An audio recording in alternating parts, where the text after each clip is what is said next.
Tudo no ar.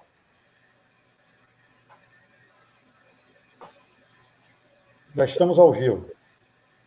Boa noite a todos. Sejam muito bem-vindos aqui ao canal no YouTube do Núcleo Espírita Chico Xavier. Uma boa noite a todos vocês. É com muito carinho que nós estamos recebendo, mais uma vez, todos vocês aqui no nosso canal.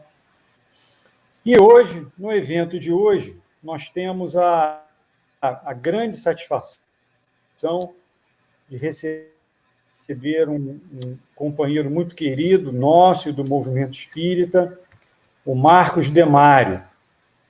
Marcos Demário, seja muito bem-vindo aqui ao nosso canal. Em nome do Núcleo Espírita Chico Xavier, desejamos agradecer a você por ter aqui na noite de hoje, para que a gente possa conversar a respeito da doutrina espírita. Então, Marcos, suas primeiras palavras, por favor. Bem, Márcio, eu que agradeço pelo convite, muito carinhoso que me foi feito. Já deixo aqui meu abraço a todos do Núcleo Espírita Chico Xavier e que estarão participando conosco aqui, e que até o final possamos ficar sob as bênçãos do nosso Mestre Jesus. Muito bem. Então, a todos vocês que estão chegando aqui no nosso canal, aqueles que estão acessando o nosso canal pela primeira vez, se desejarem, se inscrevam em nosso canal e ative as notificações para recebê-las. Na noite de hoje, conforme nós divulgamos, nós estaremos conversando a respeito de uma obra escrita, de autoria do nosso convidado de hoje, Marcos Demário, intitulada Um Hino de Amor Eterno. Aqui está a obra. A obra trata de um estudo sobre Jesus e suas lições, sob a ótica espírita, oferecendo como um facilitador para o entendimento do Evangelho do Cristo.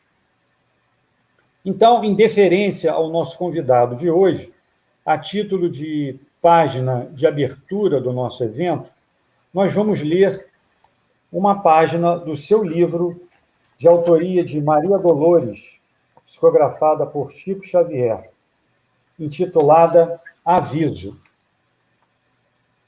Aviso.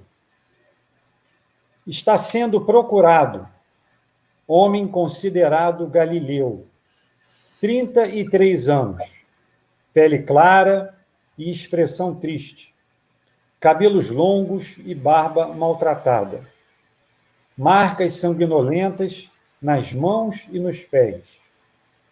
Caminha habitualmente acompanhado de mendigos e vagabundos, doentes e mutilados, cegos e infelizes.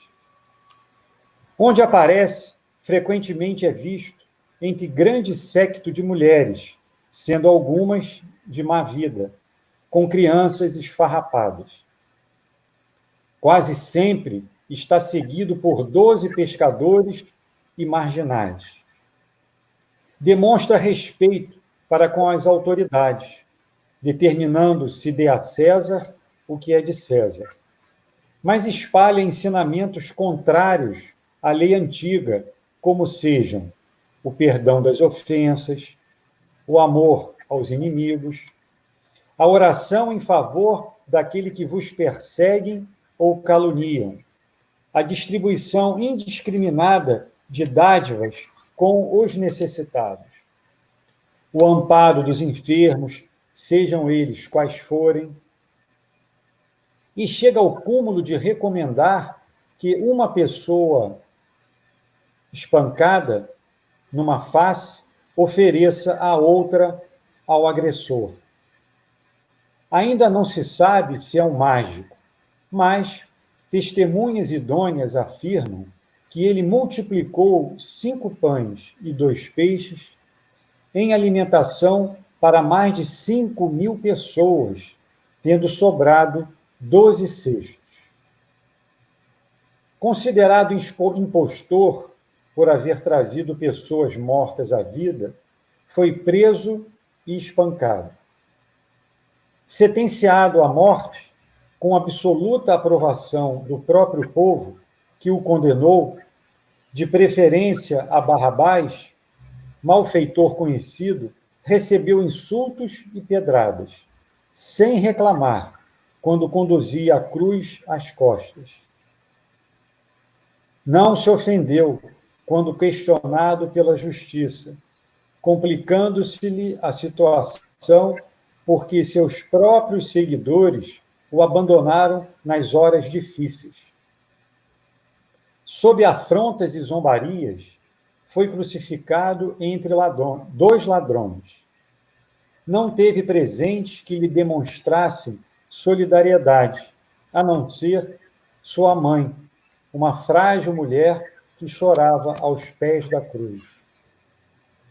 Depois de morto, não se encontrou lugar para sepultá-lo, senão lodoso recanto de um túmulo por favor de um amigo.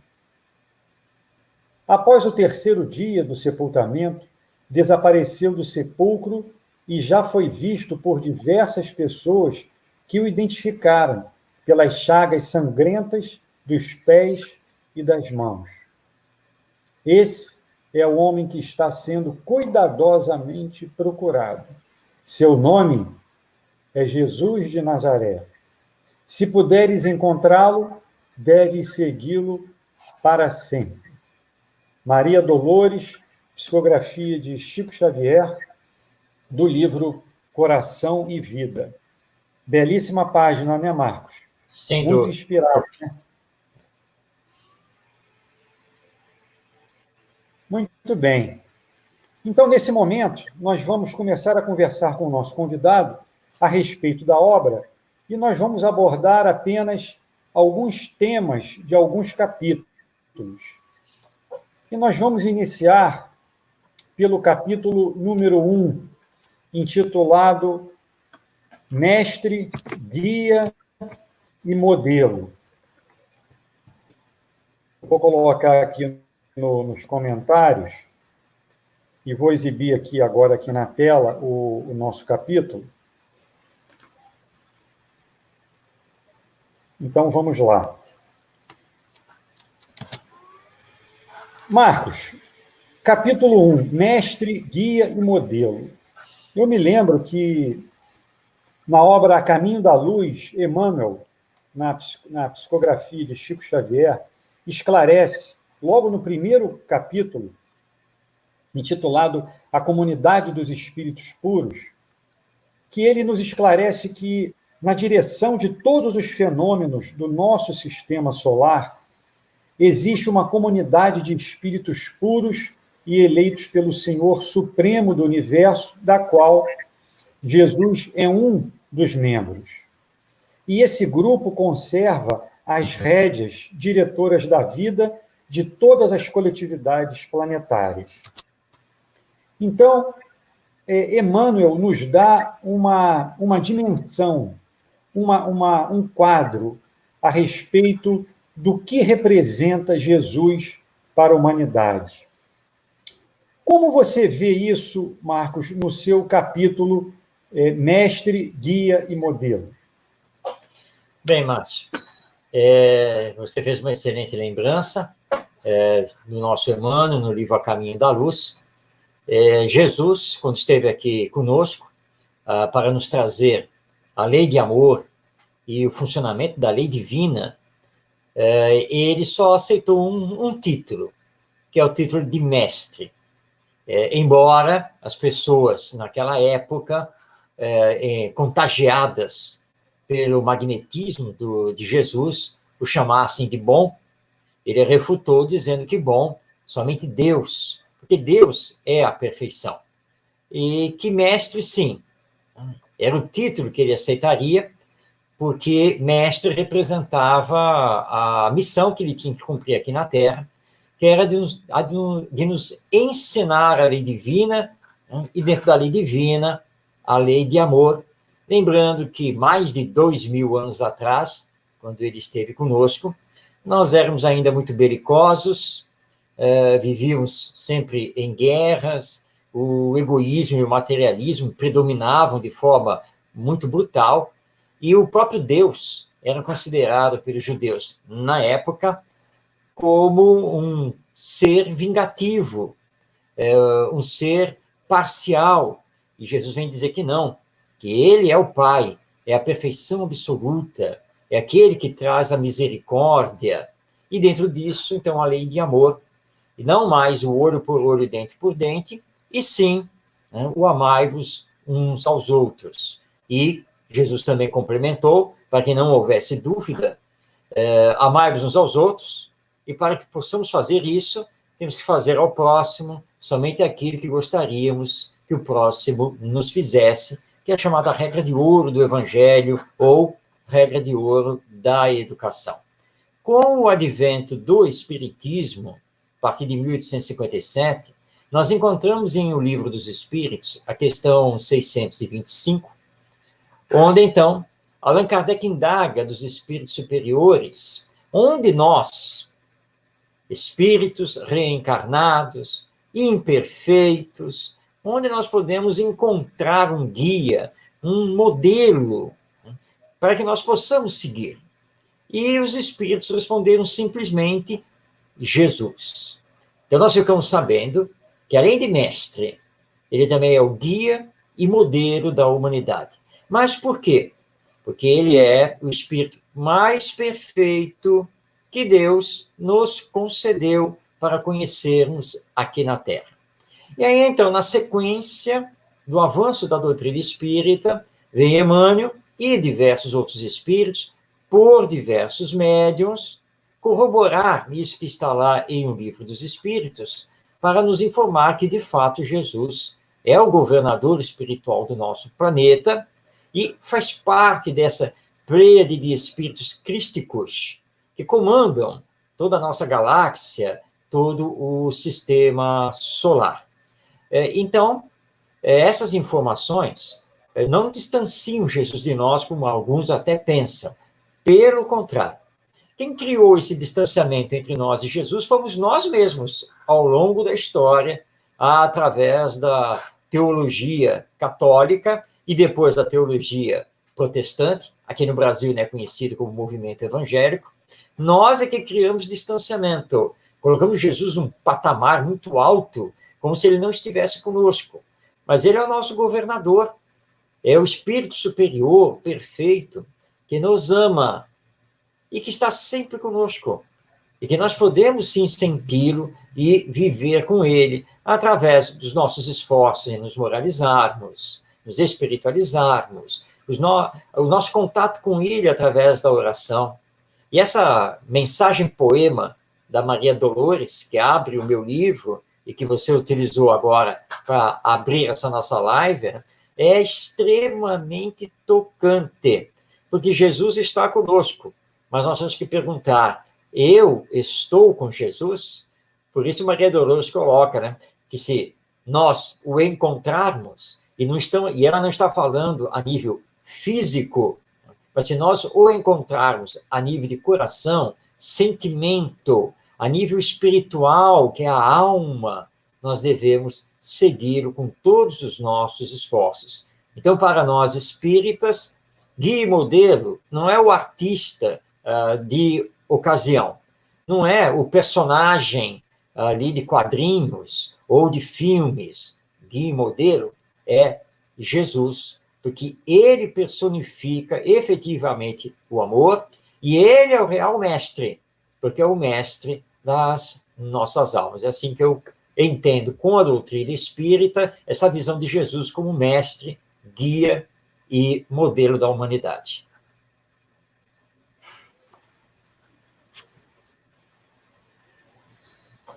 Muito bem, Marcos.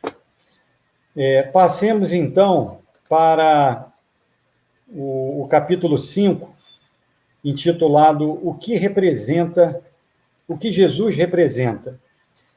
Então, nessa oportunidade, você chegou já a falar alguma coisa, mas no capítulo em si, você aborda um tópico intitulado O significado das lições de Jesus, ou seja, toda a mensagem de Jesus verbal, que foi registrada por alguns evangelistas, ou seja, o que realmente Jesus deveria representar para a humanidade, enquanto as suas mensagens ficaram ao longo desses milênios e milênios ecoando na nossa alma?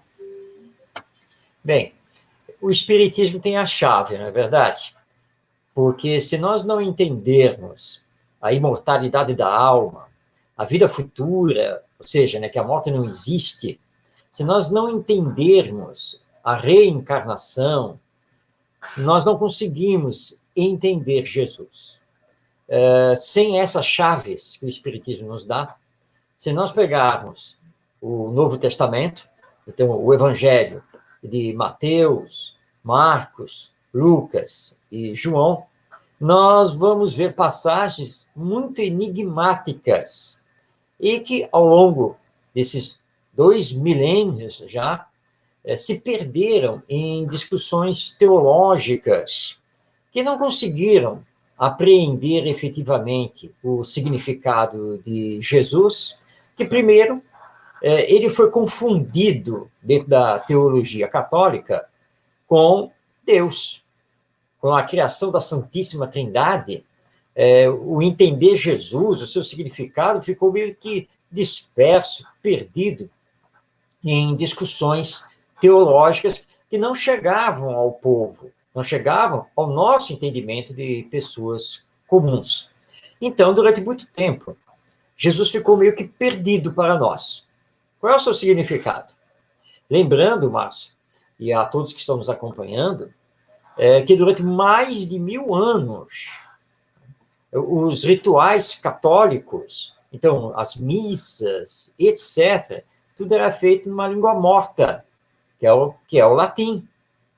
E boa parte da população cristã ocidental, durante muito tempo, inclusive na Europa, foi uma população cristã analfabeta, que falava dialetos regionais, que vão dar origem às línguas pátrias que nós conhecemos hoje.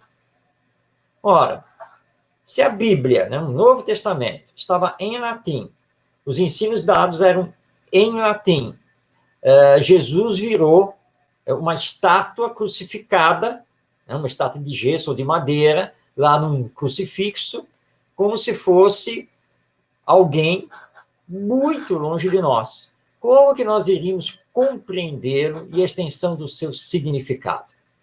Mas com o Espiritismo aí nós entendemos. Não, Jesus é um espírito como nós, mas que fez a sua caminhada evolutiva, fez todo o seu progresso intelectual e moral, chegou ao cume da perfeição, passou, então, a ser um co-criador do nosso planeta e a ser o governador da humanidade, e aqui esteve conosco, em carne e osso, na sua única encarnação neste nosso planeta, para nos trazer a mensagem do amor, que ele não teorizou, porque ele é muito claro, né?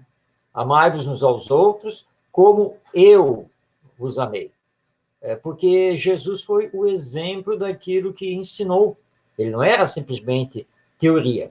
E é por isso que ele arrastava as multidões, conforme principalmente Mateus nos coloca. Mateus diz que diariamente Jesus era procurado por verdadeiras multidões de pessoas que vinham de todos os lugares para ouvir a sua palavra, receber o seu toque, a sua cura, o seu magnetismo. Então, o significado de Jesus é o significado da própria vida. É o significado, né, da humildade que precisamos ter, da caridade que precisamos realizar, do amor em ação que precisamos vivenciar.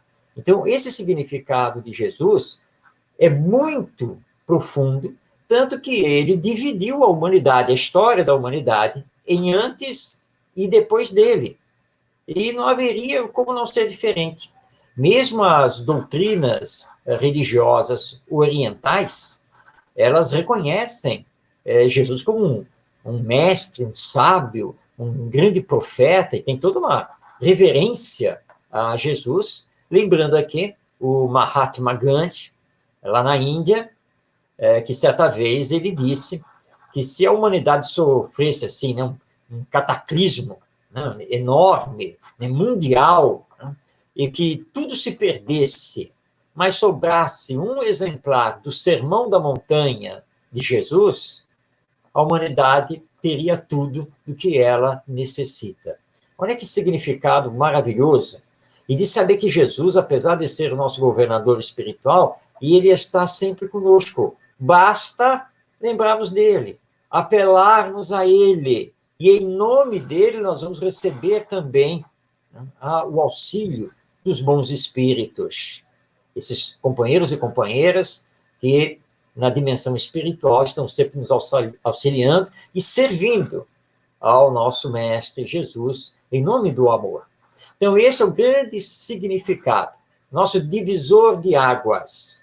O que eu era antes, quando eu não conhecia Jesus, através do Evangelho, e o que eu passo a ser hoje, e o que ainda serei, seguindo os ensinos do nosso Mestre, que estão contidos lá nos Evangelhos. Então, é um significado muito profundo e que nós, espíritas, estamos tentando ainda compreender totalmente, com as nossas imperfeições, e por isso que nós temos dificuldade, mas sabemos que, paulatinamente, na medida em que progredirmos, em que fizermos o nosso autoconhecimento, nós vamos compreender cada vez mais quem é Jesus, o seu significado e a profundeza das lições do Evangelho. Então, o Espiritismo tirou Jesus lá da cruz, tirou Jesus do crucifixo, do altar, e trouxe Jesus para a vida, trouxe Jesus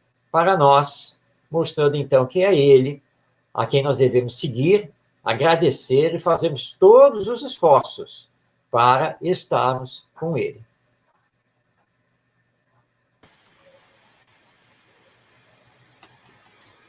Meus amigos que estão assistindo aqui a essa singela entrevista com o nosso convidado Marcos Demário, nós vamos abordar mais alguns temas, alguns tópicos do seu livro, e, na sequência, nós vamos abrir para perguntas, que vocês participem, interajam com o nosso convidado através do chat, com as perguntas pelo chat, para que ele possa responder. Marcos, sem dúvida alguma, o conhecimento das lições de Jesus, o entendimento da sua mensagem no Evangelho e a nossa vivência, o nosso testemunho, a nossa prática, de um para outro, eu acho que a gente tem um grande abismo, dada, muitas vezes, as dificuldades que nós temos de vivenciar, de pautar as nossas ações, nossas atitudes e comportamentos em relação à mensagem do Cristo que ele veio nos trazer.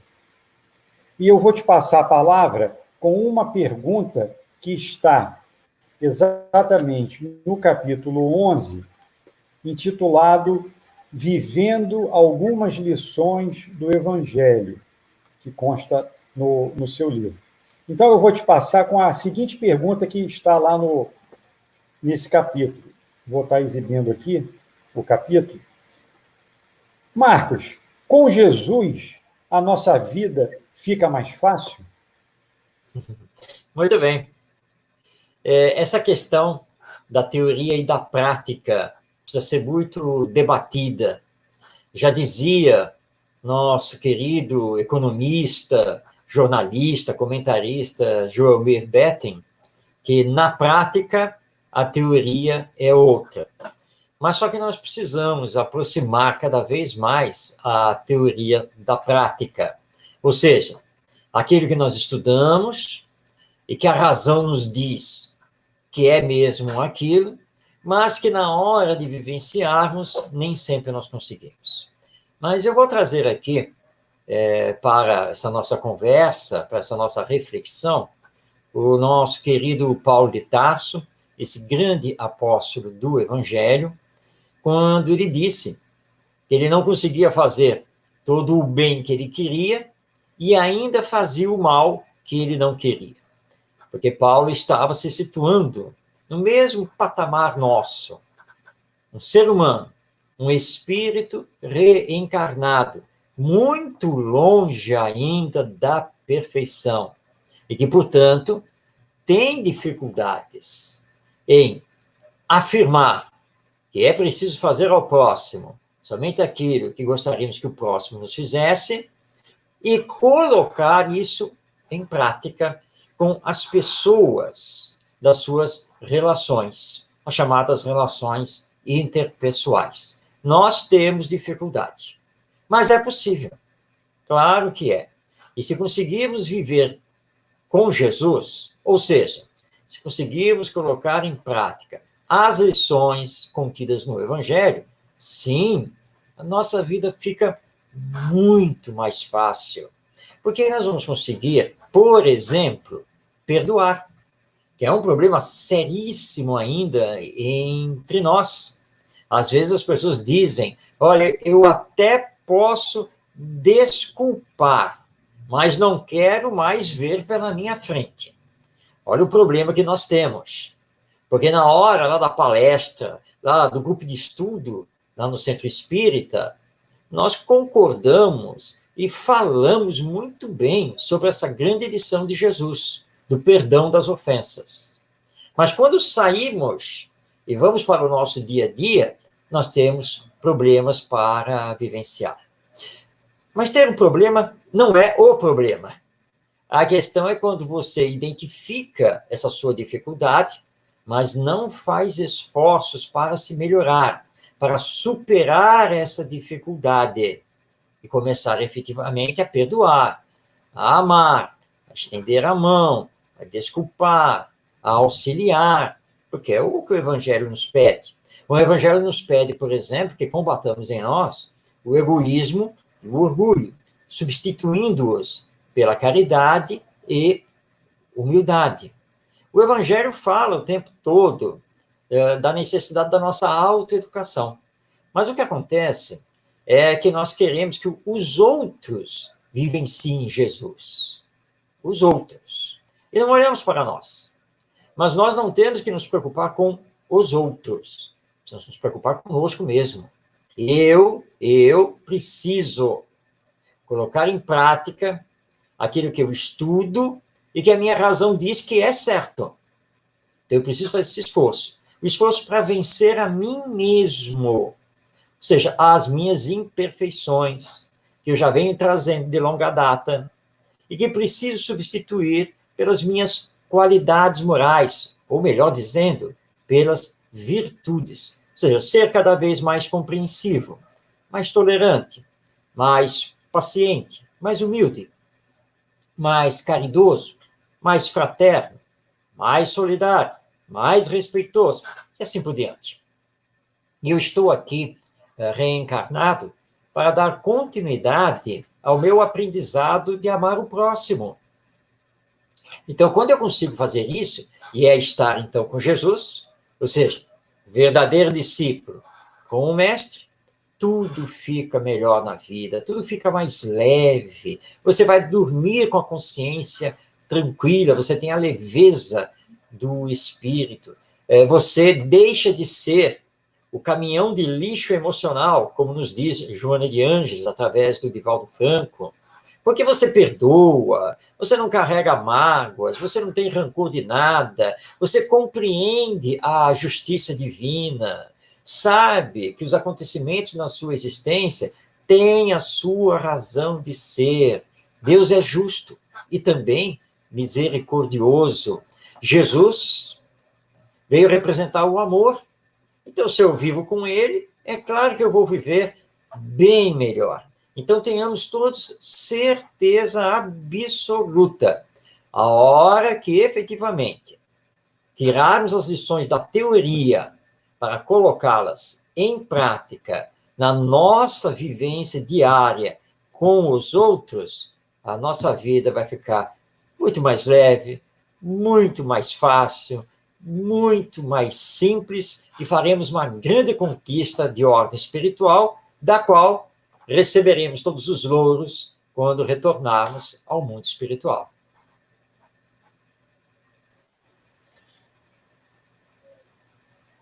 Marcos, você também aborda na sua obra, no capítulo 13, as bem-aventuranças. E, curiosamente,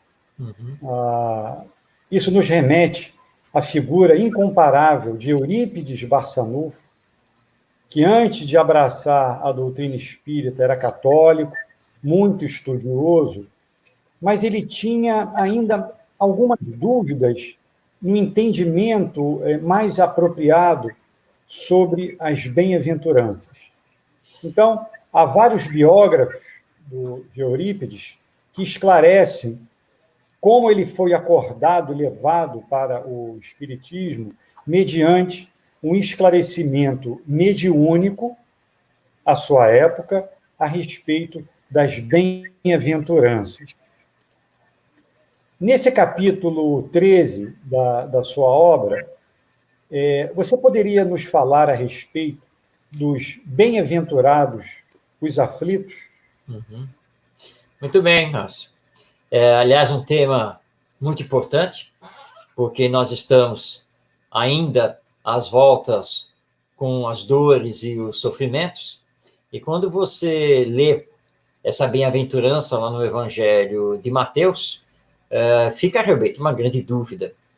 Mas como que Jesus pôde dizer para nós que bem-aventurados os aflitos, bem-aventurados os que sofrem em nome dele, bem-aventurados os injustiçados, porque estão se esforçando em seguir o Evangelho?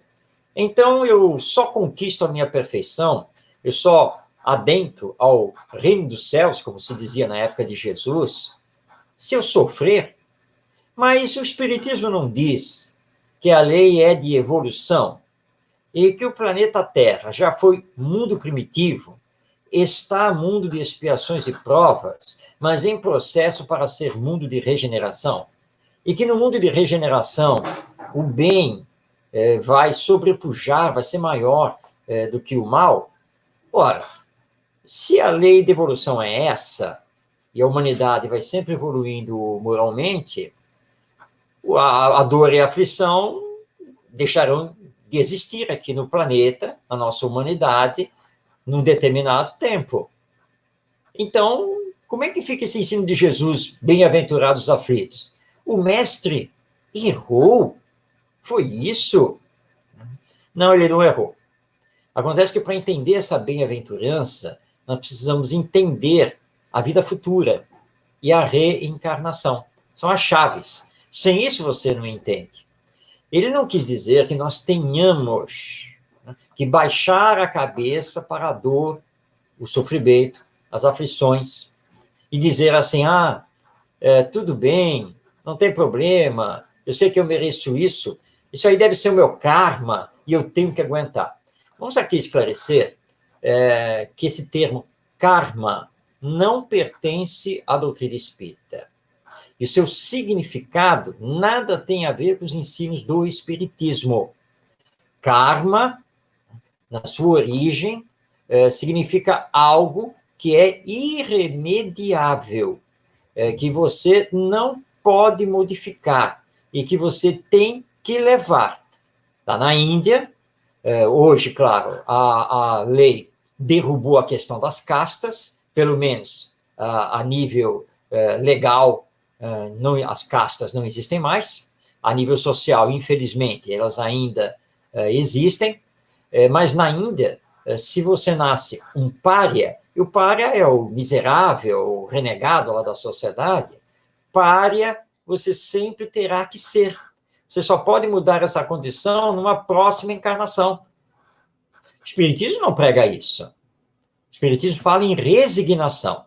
Resignação significa você entender que existe uma força maior, sábia, justa, misericordiosa, que sabe muito mais de você do que você mesmo e que providencia para você, nesta atual encarnação, provas e expiações que são necessárias para o seu progresso e para que você possa reparar o mal que, possivelmente, você tenha feito no passado, mas que você pode, sim, alterar a sua condição, o seu status social, por exemplo, nesta encarnação.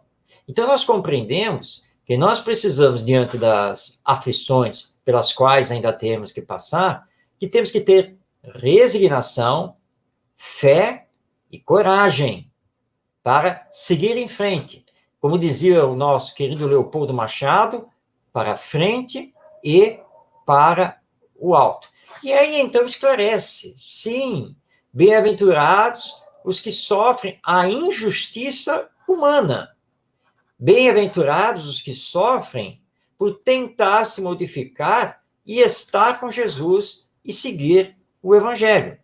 Claro que isso vai nos acarretar aflições, mas como a vida continua após a morte, mesmo que não recebamos aqui na Terra, nós vamos receber o reconhecimento no mundo espiritual após a morte.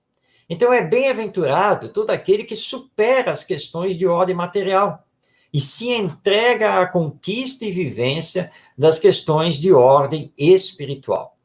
Então, o Espiritismo consegue nos explicar esta e também outras bem-aventuranças de Jesus, mostrando que ele não errou, ele não estava equivocado, tem tudo a ver.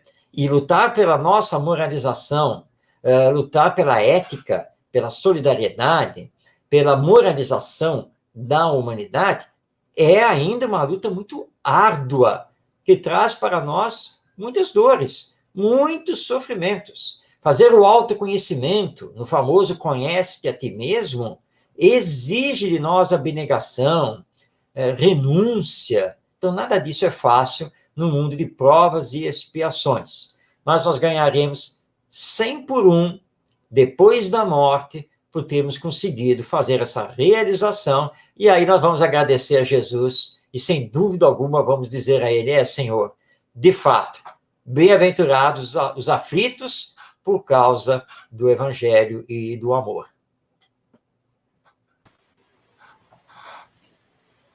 Marcos, nós estamos já concluindo essa pequena entrevista, e depois passaremos às perguntas dos participantes aqui, se porventura quiserem perguntar. Então, já estamos de antemão deixando vocês, queridos amigos, à vontade para já ir formulando questionamentos, perguntas ao nosso convidado. Marcos, no capítulo 16, você aborda um tema muito interessante, a respeito de Jesus como educador. Sem dúvida alguma, Jesus, como espírito evoluído e puro, ele se apresentou aqui no nosso planeta sob diversos aspectos. No que tange o Jesus educador, o que você gostaria de destacar nesse aspecto de Jesus? Bem, Márcio, isso daí cabe em mais de uma live completa. Eu já tenho, além dessa abordagem no capítulo 16, desse meu livro, Um Hino de Amor Eterno, eu escrevi um livro totalmente dedicado a essa questão de Jesus como mestre, o envolvimento do Evangelho e do Espiritismo com a educação, que é o livro Educação com o Cristo, que foi lançado pela Federação Espírita do Estado de Goiás. E agora, recentemente, lançando pela Amazon, saiu meu livro Jesus, Maior Educador da Humanidade. E essas obras não esgotam nós abordarmos Jesus como educador, porque ele foi muito claro ao dizer que ele era o enviado de Deus, e que ele era mestre, e sem nenhuma dúvida, porque é o Espírito perfeito, nosso guia e modelo. Então, Jesus toca em tudo dentro da educação. E não estou falando aqui apenas da educação escolar, mas também da educação familiar e da autoeducação. a nível didático, metodológico, filosófico, pedagógico, Jesus é um revolucionário. Até hoje, nós temos especialistas na área de educação que, ao se debruçarem sobre a vida, a obra, os ensinos de Jesus, eles ficam maravilhados, porque Jesus tinha uma didática perfeita, usava dispositivos pedagógicos que, até hoje, são considerados ultramodernos, que nós não aprendemos ainda a utilizar no meio escolar, por exemplo. E o que chama muito a atenção dos estudiosos é que Jesus foi aquele mestre que não passou aqui pela Terra simplesmente para ensinar algumas coisas. Os ensinos dele eram muito profundos e seguidos sempre do próprio exemplo. Não se conhece na vida de Jesus uma vírgula que se possa colocar como reparo a qualquer coisa que ele tenha feito. Muito pelo contrário. Então, nós, que militamos no campo da educação, os pais, os avós, enfim, os responsáveis pelas crianças e pelos jovens, os responsáveis por esta nova geração que aí está, todos nós precisamos entender melhor Jesus como educador. Então, eu tenho os 2 livros, Educação com Cristo e Jesus, o maior educador da humanidade, e também, a nível do movimento espírita, mais especificamente para a tarefa da evangelização espírita infanto-juvenil, e eu também tenho o livro Educando o Espírito, que trabalha toda essa base a partir do Evangelho, que o Espiritismo vem nos trazer, para que possamos, então, introduzir e aprofundar na evangelização espírita. Mas, Márcio, falar de Jesus, o educador, precisa de umas 10 lives, vários seminários, encontros, e mesmo assim, nós vamos chegar no final desta nossa existência, vamos desencarnar, retornar ao mundo espiritual, e lá no mundo espiritual nós vamos ver que, apesar de todas as lives, de todos os encontros, de todos os seminários, de todos os livros, nós ainda sabemos muito pouco sobre Jesus, o educador. Marcos, é uma grande verdade isso que você falou. E, aproveitando o ensejo, como os nossos participantes estão um pouco retraídos e tímidos em questionar algo, eu vou me aventurar, então, aproveitar a sua participação aqui para fazer a seguinte pergunta: como a doutrina espírita pode favorecer na compreensão e no entendimento da mensagem de Jesus? Muito bem, Márcio. Olha, eu vou recordar um pouquinho aqui o meu contato primeiro com o Espiritismo. Eu conheci o Espiritismo na minha adolescência pelos meus pais, que já eram espíritas, frequentavam o centro espírita, e eu aprendi muito assistindo palestras e lendo os livros. 2 coisas que eu considero realmente muito fundamentais. E hoje tudo isso está muito facilitado graças à nossa internet, porque nós temos um manancial muito grande de vídeos, livros, textos, áudios, enfim, é muito grande. E, aliás, neste período em que nós estamos enfrentando esta pandemia do novo coronavírus, nós, espíritas, dentro do movimento, percebemos a riqueza das ferramentas da internet, tanto que continuamos a funcionar, realizando palestras, entrevistas, debates, uma infinidade de serviços levando o espiritismo através da internet. Mas eu estou citando aqui esse meu início, porque foi justamente o contato com a literatura espírita que eu passei a conhecer Jesus, que eu passei a entender paulatinamente as lições do Evangelho. O Espiritismo é chamado de cristianismo redivivo, não à toa, É porque o Espiritismo trouxe as chaves para reviver, na sua essência, a mensagem do Evangelho, que, em síntese, é a mensagem do amor.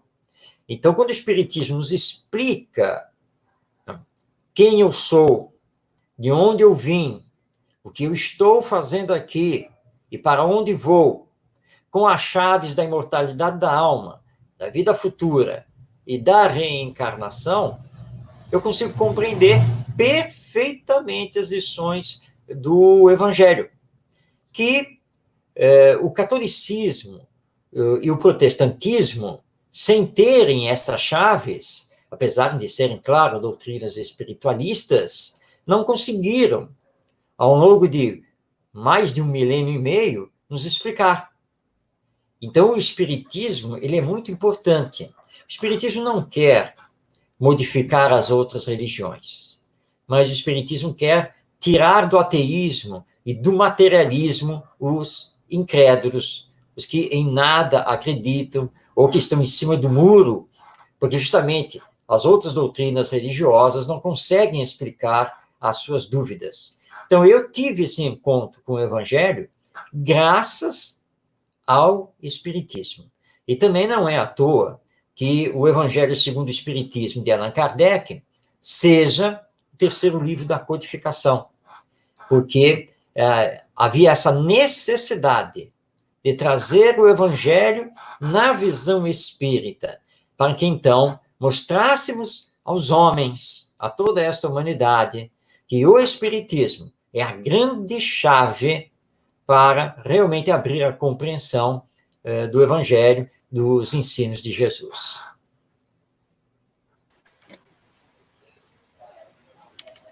Marcos, aproveitando esse seu gancho sobre a sua iniciação, seus primeiros contatos com a doutrina espírita, fala um pouquinho para a gente das atividades atuais que você desenvolve dentro do movimento espírita. Uhum. Muito bem. Atualmente, eu sou coordenador de estudos do Grupo Espírita Seara de Luz, no bairro da Penha, aqui na cidade do Rio de Janeiro, que é um grupo basicamente familiar, de amigos, que se reúne 2 vezes por semana para estudar a doutrina espírita. Faço parte também da Rádio Rio de Janeiro, a nossa emissora da Fraternidade, em 1400 AM, ou através da internet, é só acessar radioriodejaneiro.am.br. Atualmente, na Rádio Rio de Janeiro, apenas como debatedor, né, como participante do programa Debate na Rio. Continuo a fazer as palestras, aliás, já estou no 3º mês consecutivo com uma agenda totalmente virtual, já que a agenda presencial ela foi cancelada. Então, continuo fazendo as palestras, debates, entrevistas como esta aqui, normalmente. Sou escritor, atualmente já estou com 30 livros publicados, entre livros espíritas e livros da área de educação, que é o meu trabalho. E mantenho na internet todo um trabalho através do meu canal no YouTube, o canal do YouTube também do IBEM, que é o IBEM Educa, o instituto ao qual eu pertenço no meu trabalho, digamos, profissional no campo da educação, mas já fui diretor da Rádio Rio de Janeiro, já fui assessor e membro do Departamento de Educação do CERJ, mas na época em que ainda era o ZERJ, né, a União das Sociedades Espíritas do Estado do Rio de Janeiro. Enfim, estamos aí, continuando o nosso trabalho. Sou articulista também do jornal Correio Espírita, da revista Reformador, da Revista Internacional de Espiritismo, enfim, é um mundo de tarefas aí que Deus ainda permite que eu esteja desenvolvendo.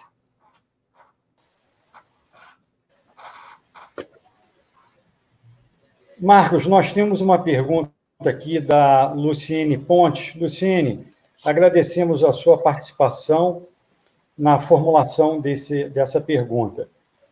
Ela queria saber sobre marca de nascimento, Marcos. Essas marcas têm alguma coisa a ver com vidas passadas? Como isso pode acontecer? Luciene, nós temos algumas pesquisas realizadas por espíritas sobre essa questão das marcas de nascimento. As pesquisas não são totalmente conclusivas, mas nos levam realmente a crer que muitas marcas de nascimento, elas se referem, sim, ao nosso passado, a vidas passadas. Vamos lembrar que tudo aquilo que nós fazemos com o corpo físico, tudo reflete no perispírito, que é o nosso corpo espiritual. Então, quando nós desencarnamos, por isso que muitos espíritos nas reuniões mediúnicas dizem que sofrem, que estão com o corpo mutilado, por exemplo, e assim por diante. Porque existe uma repercussão daquilo que se faz no corpo físico com o perispírito.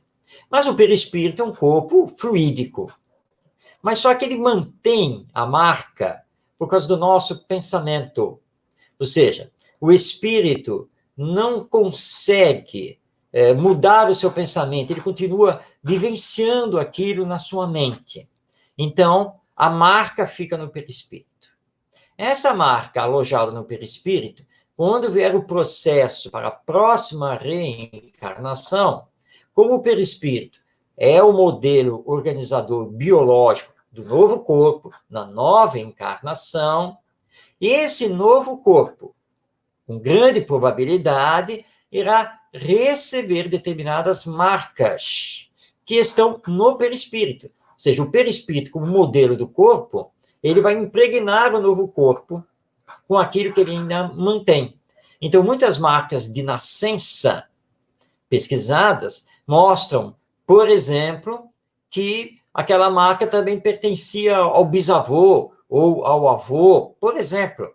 E aí, levando a crer que você, então, seria a reencarnação desse outro personagem, tal a identificação da marca, que é exatamente igual a daquele outro que já viveu há tanto tempo. Então, isso acontece. Normalmente, as marcas de nascença têm a ver, sim, com o nosso passado e outras vezes, claro, também com as necessidades pelas quais nós temos que passar aqui nas nossas provas ou nas nossas expiações. De qualquer maneira, estarão relacionados também com o nosso passado. Marcos, estamos já chegando ao término do nosso encontro aqui de hoje.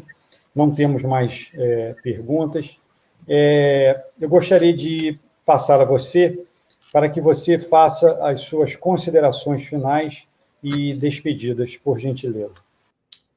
Bem, eu quero agradecer a esse carinhoso e amável convite feito pelo Núcleo Espírita Chico Xavier, que eu espero retornar a ele presencialmente ainda, a todos que participaram aqui desta live, que nós possamos estudar sempre o Evangelho, sempre o Espiritismo, e entendermos que nós precisamos nos desvincular das questões materiais e desses ídolos de ocasião, porque precisamos movimentar o nosso existir com Jesus.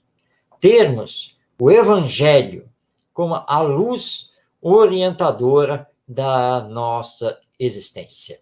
Façamos todos os esforços possíveis ao nosso alcance, colocando a nossa força de vontade para vencer as nossas imperfeições, para vencer os nossos vícios, desenvolver cada vez mais as nossas virtudes, porque é isso que Deus espera de nós. É isso que Jesus, nosso Mestre, também aguarda que façamos. Lembremos, nem o Evangelho, nem o Espiritismo são teoria. Não, são prática. Os dois representam vivência. E é por isso, então, que nós precisamos estar sempre com o Evangelho. Já nos disse Allan Kardec, reconhece-se o verdadeiro espírita pelos esforços que ele faz em domar e modificar as suas más inclinações. Que estejamos sempre com Jesus, que com certeza nosso mestre haverá de nos auxiliar nessa verdadeira missão conosco mesmo, para a nossa reforma moral, e assim podemos reformar moralmente a humanidade. Que Jesus, nosso mestre, nos abençoe, que a paz esteja sempre em nossos corações e que sigamos em frente com muita fé e com muito amor. Muito obrigado por tudo.